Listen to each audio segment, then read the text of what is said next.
Bismillahirrahmanirrahim. Selamat datang ke Bank Negara Malaysia. Pada sidang akhbar ini, pertumbuhan ekonomi negara serta perkembangan moneteri dan kewangan pada suku kedua tahun 2014 akan diumumkan. Ekonomi negara mencatatkan pertumbuhan kukuh pada suku kedua, iaitu sebanyak 6.4% berbanding dengan 6.2% pada suku pertama tahun 2014. Ekonomi negara terus disokong oleh prestasi ekspor yang baik dan permintaan dalam negeri yang kukuh, terutamanya oleh pihak swasta.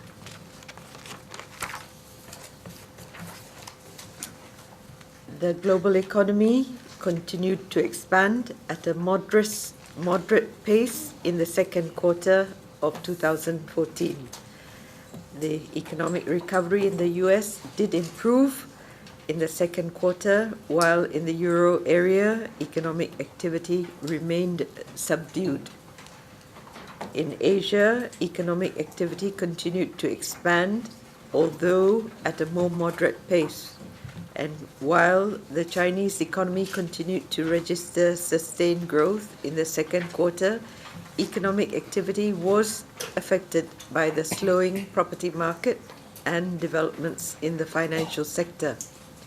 Several Asian economies, including Korea, Singapore, and Indonesia, registered a moderation in growth due to country-specific factors. The Malaysian economy registered a strong growth of 6.4% in the second quarter. The growth was underpinned by higher exports and continued strength in the private sector economic activities. In terms of seasonally adjusted quarter-on-quarter growth, the Malaysian economy grew by 1.8%.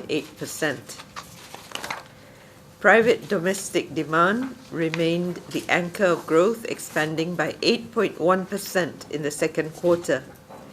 Public sector spending, however, declined during the quarter due to lower public investment and consumption. The marginal decline in public consumption was due to lower government spending on emoluments, supplies, and services.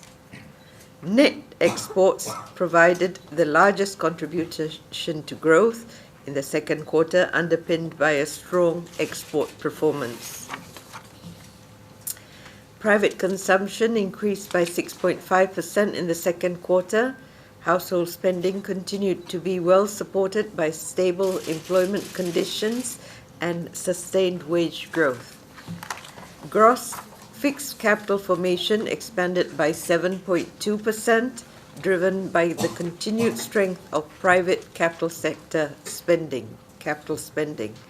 Growth in private investment remains strong at 12.1%. This is continued double-digit growth of private sector investment, underpinned by capital spending in the services and manufacturing sectors. Public investment continued to decline, albeit at a slower pace of 3.3% due to lower spending on fixed assets, both by the federal government and public enterprises. The overall growth continued to benefit from the strong export performance. Gross exports was driven by a continued double-digit expansion of the E&E exports, led by strong demand for semiconductors. This was further reinforced by higher commodity prices, particularly for crude petroleum and palm oil. Gross imports also increased at a faster pace during the quarter. This was mainly due to a stronger growth in re-exports and a rebound in capital exports. And this is, of course, following a robust investment activity. As imports increased by more than export, trade balance narrowed to 18.4 billion ringgit And the current account position, however, remained robust with a surplus of 16 billion ringgit or 6.3% of GNI in the quarter. On the supply side, growth was experienced across the board in all major economic sectors, supported by trade and domestic activities. The services sector registered a sustained growth of 6%, underpinned by mainly the wholesale and retail trade subsectors. The manufacturing sector recorded a strong growth of 7.3% in the second quarter, driven by strong performance of the electronics and electrical and domestic-oriented clusters. The construction sector expanded by 9.9% during the quarter. This performance was supported by the residential and non-residential subsectors. The agriculture sector improved to expand by 7.1%, largely as a result of stronger palm oil production. The mining sector turned around to record a positive growth of 2.1%, following a higher production of natural gas and crude oil.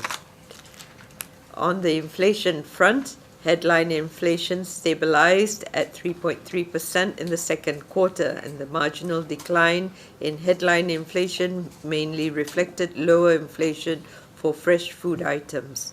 And core inflation was also marginally decreased to 2.4% during the quarter due to slower increase in rentals across most types of properties.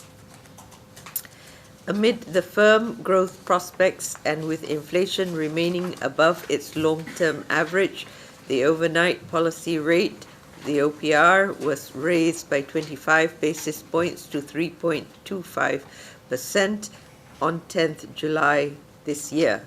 And the normalization of monetary conditions also aims to mitigate the risk of broader economic and financial imbalances that could undermine our growth prospects of the Malaysian economy. At the new level of the OPR, the monetary policy remains supportive of the economy. The ringgit appreciated against the dollar by 1.8% in the second quarter. The ringgit was supported by positive domestic economic data release, including the strong recovery in the export growth, and sustained prospects for regional growth and continued low interest rate environment of the major advanced economies has sustained investor interest in the regional financial markets. Against other major and regional currencies, the ringgit performance during the quarter ranged from an appreciation of 7% and a depreciation of 3.4%. Year to date, that is up to the 13th of August, the ringgit appreciated against most major and regional currencies in the region of 0.1% to 6.2%, recording an appreciation of 2.9% against the US dollar. Going forward, regional currencies and financial markets are expected to continue to be affected by the shifts in global liquidity conditions and by capital flows. The large gross portfolio inflows during the quarter were well intermediated by our financial system, and the surge in non-resident portfolio inflows in the second quarter of this year was driven mainly by the positive assessments on the domestic growth prospects. The portfolio inflows by non-residents, however, were partly offset by resident portfolio outflows for investments into equities and debt markets abroad. This is part of their portfolio diversification. On a net basis, there was a net inflow of 6.9 billion ringgit. Despite the large two-way flows, domestic financial market conditions remain orderly, supported by our deep and well-developed financial markets and continued firm demand for equity and bonds by domestic institutional investors, thereby resulting in a lower average volatility in both the equity and the bond markets. Net financing by the banking system and the private debt securities market increased at a slower pace of 9.1% as at end June this year, reflecting the moderation in growth of the outstanding banking system loans. The growth in outstanding banking system loans extended to businesses moderated to 7.2% as at end June due to the stronger growth in loan repayments relative to disbursements. The better performing corporate sector therefore resulted in significant loan repayments during the quarter. Loan disbursements, however, were sustained during the quarter, and the levels of loans disbursed by the banking system to businesses and SMEs during the quarter amounted to 180.9 billion ringgit and 57 billion ringgit respectively. Meanwhile, the growth of outstanding bank loans to households remained stable at 11.5% as at end June this year. Financial stability in the domestic financial system continued to be preserved in the second quarter. Financial intermediation, both through the banking system and financial markets, remained supportive of economic activity and continued growth in financing, with continued growth in financing and deposits. And this is important. That reflects the intermediation process. It is both through the mobilization of deposits and the extension of financing. Overall stability has continued to be well supported by sound and well-capitalized financial institutions. Both banks and insurers continued to have strong financial buffers, which are in excess of the regulatory minimum requirements. Overall risk-taking activities by financial institutions were also broadly unchanged, with continued sound risk management practices. Domestic banks and insurers remain resilient against potential adverse financial market and macroeconomic conditions should they arise, as affirmed by our stress test that it has been conducted. The annual growth of total household borrowings from banks and major non-bank financial institutions moderated further for the sixth consecutive quarter to 10.3% during the second quarter. This trend was driven by slower growth in financing for the purchase of non-residential properties and motor vehicles and personal financing. And this is what we wanted to achieve with our macro and micro prudential measures. The quality of new household debt has also continued to improve, as indicated by the more prudent debt service ratios reported for new loans granted, and this provides large buffers for the households against unexpected expenditures or income shocks.